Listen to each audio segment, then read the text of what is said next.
नमस्कार, स्वागत है आपका हमारे चैनल में। मैं रानी गुप्ता आपके साथ और बड़ी खबर सामने आ रही है। आपको बता दें कि जिस तरीके से सीबीआई की रेड मनीष सिसोदिया के घर पर कल देखने को मिली थी और इसी के साथ ही अहम जानकारी सूत्रों के हवाले से ये सामने आ रही है कि जल्द ही मनीष सिसोदिया को 7 साल की जेल हो सकती है। इसी के साथ ही बताया जा रहा है कि जिस तरीके से इस पूरे मामले में जहां मनीष सिसोदिया को मेन आरोपी बताते हुए सीबीआई ने एक एफआईआर दर्ज की है, तो इसमें टोटल मनीष सिसोदिया समेत 15 लोगों के नाम भी शामिल हैं।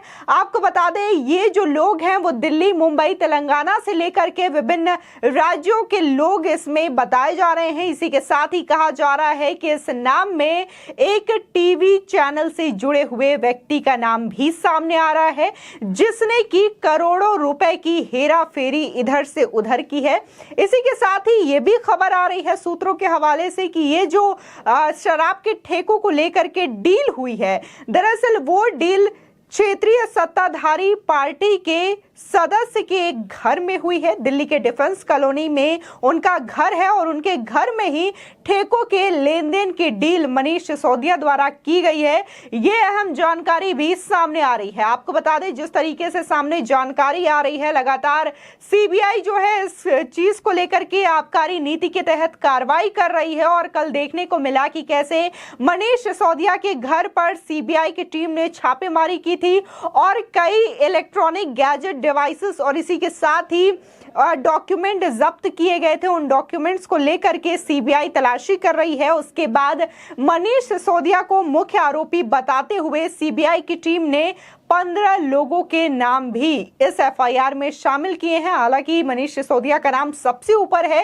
इसलिए उनको मेन आरोपी बताया जा रहा है। इसी के साथ ही यह भी बताया जा रहा है कि एक न्यूज चैनल से जुड़े व्यक्ति का नाम भी इस आबकारी नीति घोटाले में सामने आया है और इसी के साथ ही यह भी कहा जा रहा है कि आईपीसी की धारा 144A के तहत जो कागजों में हेरफेर की बातें हैं उसको लेकर के मनीष सिसोदिया को 7 साल की जेल हो सकती है और इसको लेकर के अब माना जा रहा है कि मनीष सिसोदिया का जेल जाना तय है। आपको बता दें लगातार देखा जा रहा है कि आम आदमी पार्टी के जो करप्शंस हैं वो खुलते जा रहे हैं, एक के बाद एक उनके भ्रष्टाचार की जो परतें हैं, पोल हैं, वो लगातार जनता के सामने आ रही है। देखा जा रहा है कि पहले हवाला को लेकर के, उसके बाद आबकारी नीति को लेकर के, एजुकेशन मॉडल को लेकर के, स्वास्थ्य मॉडल को लेकर के तमाम ऐसे घोटाले हैं जो कि सामने आए हैं। इसके बावजूद लगातार दिल्ली की केजरीवाल सरकार और मनीष सिसोदिया यही कहते आ रहे हैं कि वो कट्टर ईमानदार की सरकार है।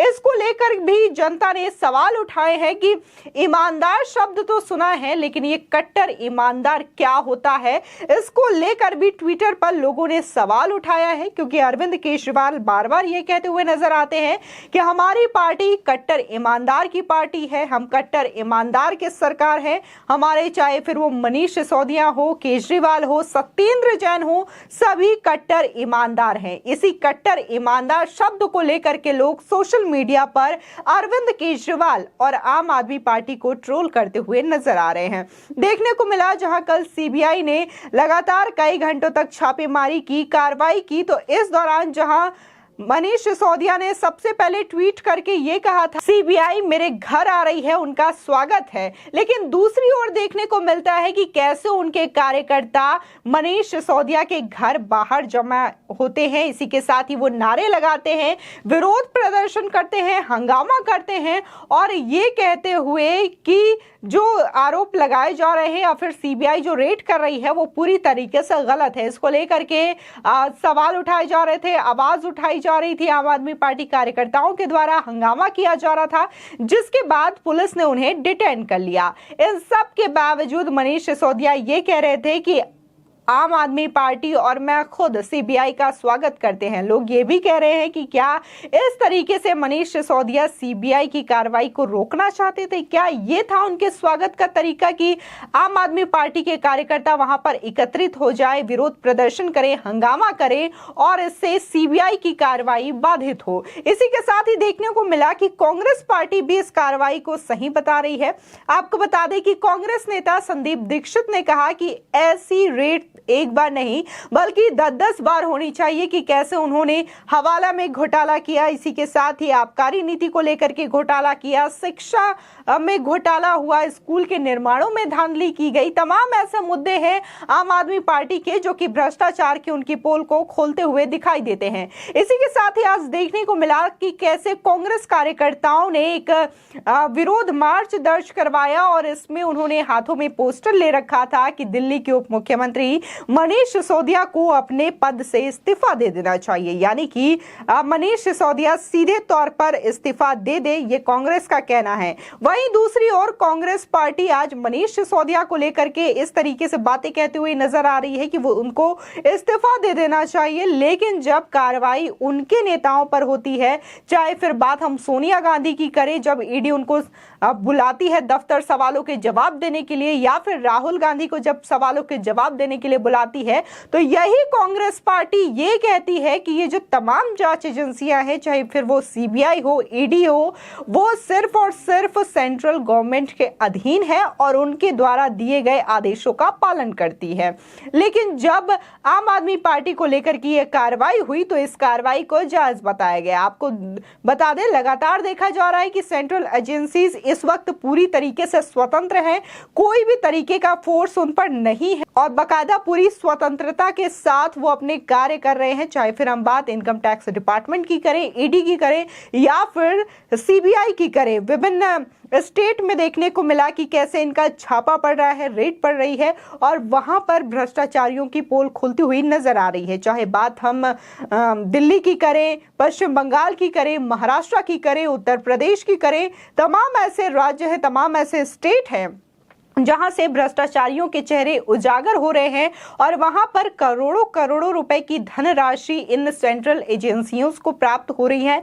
जो नेता इस भ्रष्टाचार में लिप्त हैं उनके चेहरे भी जनता के सामने आ रहे हैं। जिस तरीके से अरविंद केजरीवाल ये बार बार कहते हैं कि उनकी पार्टी कट्टर ईमानदार है, तो इसको लेकर के जनता सवाल उठा रही है। सत्येंद्र जैन को भी लेकर के अरविंद केजरीवाल यही कहते थे कि वो कट्टर ईमानदार हैं, लेकिन अभी तक वो ईडी की गिरफ्त में है। अभी तक उनको लेकर के आम आदमी पार्टी ने कोई कार्रवाई नहीं की। वो अभी तक स्वास्थ्य मंत्री बने हुए हैं दिल्ली के। इसी तरीके से मनीष सिसोदिया को भी यही कह रहे हैं कि वो कट्टर ईमानदार हैं, लेकिन जिस तरीके से 144 करोड़ का घाटा दिल्ली सरकार को हुआ है, दिल्ली के राजस्व को हुआ है, ये सीधे तौर पर सवाल उठाता है, क्योंकि आबकारी मंत्री मनीष सिसोदिया हैं। ये भी लोग कह रहे हैं कि केजरीवाल ने बड़ी ही चालाकी के साथ दिल्ली की गवर्नमेंट को मैनेज किया हुआ है। उन्होंने एक भी विभाग अपने अंडर में नहीं रखा है, साथ ही तमाम जो मंत्री हैं उनको कई विभाग दे रखा है ताकि ये जो मंत्री हैं वो घोटाले करें, लेकिन अरविंद केजरीवाल पर इसकी आंच ना आ सके, ये भी लोग सवाल उठाते हुए नजर आ रहे हैं।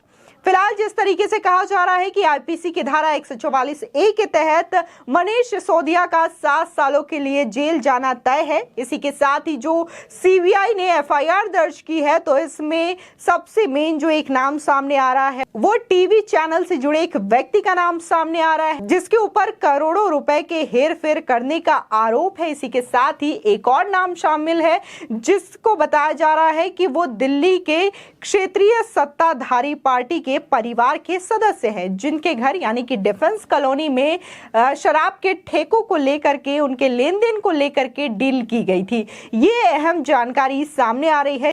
इसी के साथ ही देखने को मिल रहा है कि लगातार बीजेपी जो है वो आम आदमी पार्टी पर हमलावर है और इसी के साथ ही तमाम ऐसी चीजें देखने को मिल रही है। दोनों की ओर से आरोप प्रत्यारोप का दौर जारी है, लेकिन आम आदमी पार्टी की बात करें तो इससे बचते हुए नजर आ रही है। आबकारी नीति के तहत जो घाटे की बात सामने आई है, घोटाले की बात सामने आई है, उससे बचते हुए दिखाई दे रहे हैं और वो बार बार एजुकेशन को लेकर के बातें करते हुए दिखाई दे रहे हैं कि देखिए कैसे न्यूयॉर्क टाइम्स में हमारे मंत्री को लेकर के, दिल्ली के एजुकेशन मॉडल को लेकर के खबर छपी है, जबकि बात ये नहीं है। बात सीधे तौर पर आबकारी नीति में हुए घोटाले को लेकर के की जा रही है। आपकी इस खबर पर क्या राय है, हमारे कमेंट सेक्शन में जरूर बताएं।